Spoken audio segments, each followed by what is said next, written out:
شكرا لك. المحترق لا يحترق، ورشة احترقت امام الشعب العراقي. اي طبعا صح، لذلك انت ما جاي تحترق. هسه ما لنا علاقه. وكان يسوق بيها اللي هو واحد من انا ما قلت اشتريتها. وثاني شيء انت اليوم ما جاي على مود تسالني لين انت ما لك دخل. انا اشتري اجر اجيب الطاقه، انت شنو دخلك في الموضوع؟ مفرقين لك ثلاثه من الجهه كانت داعمه، فخليها مستوره الخاطر ابو فيصل. تفضل. شلون لا بالله شلون قبل خليها مستوره شلون؟ ست الحشد مفرغين لثلاثه؟ السائق اللي كان يسوق اوقف. الحشد مفرغين لثلاثه؟ اي بس دقيقه توضحها. اي الحشد مفرغين لي اياه؟ لا جهه بس دقيقه. شلون مفرغين لي اياه؟ شلون؟ من وين جبت هالمعلومه المضروبه هاي؟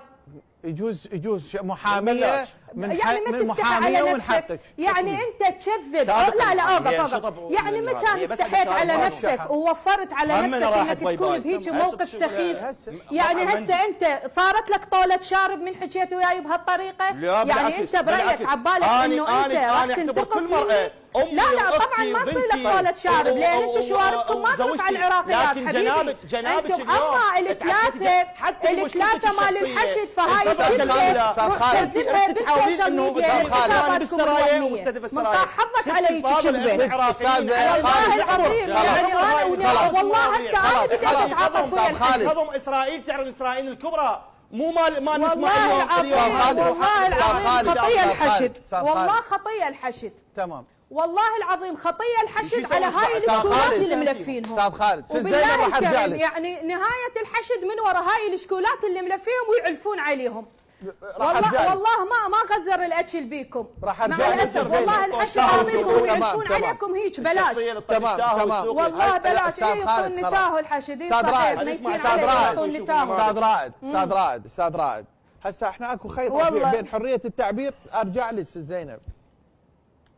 استاذ خالد مو انت والله دا تطلعني. لا والله قصرت ابو فيصل. انت لو عيد هذا الدلع موجود والله ما الحوار يا اخي. والله انا امراه. هاي يا دلائل انتم دلائلكم مال البهتان. لا دلائل. اذا هاي دلائل عندك ليش ما يكشفون عن الحشد؟ مو قصتك ابو فيصل ولا قصتك استاذ رائد.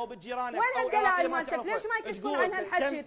دكافي استحى على نفسكم. خلاص يصير اعبر هذا الموضوع. حاسب تحاسب. اعبر الموضوع قانونيا ان شاء الله تنحل. ارجع لك ست زينب. يصير طالما اكو جبناء قاعد يغطون على حادثه البنيه، طالما اكو كلاب قاعد يتاجرون بدم البنيه. اقول انا احكي محاميه واقول انا وما خايفه. انت خايف ومهتز لان خايف يقطعون عنك الراتب. انا ما خايفه واقول هذا دم بنيه. واليوم النساء العراقيات كلهن على هذا المصير. اذا بقينا ساكتين وبقوا امثالك راح ارجع لك على هذا المصير. وكل العراقيين على هذا المصير اذا بقوا النمايم مثلك لازمين متصدرين للمشهد من امد الوقت. وطاح حظ الوقت اللي خلاكم انتم متصدر انت وامثالك مصدرين المشهد. والله يا ضيعان ارواحهم اللي راحوا استشهدوا بالجبهات على مود تعيش انت وامثالك. طيب ساعود لك بجزئيه اربيل على اساس طولة شارب. والله اكو نسوان مهزومه خابت خسى شاربك. لا المهزومه اربيل يا ولا انا عندي شغل واشتغل وشهادتي وطولك وطول عشيرتك الويا.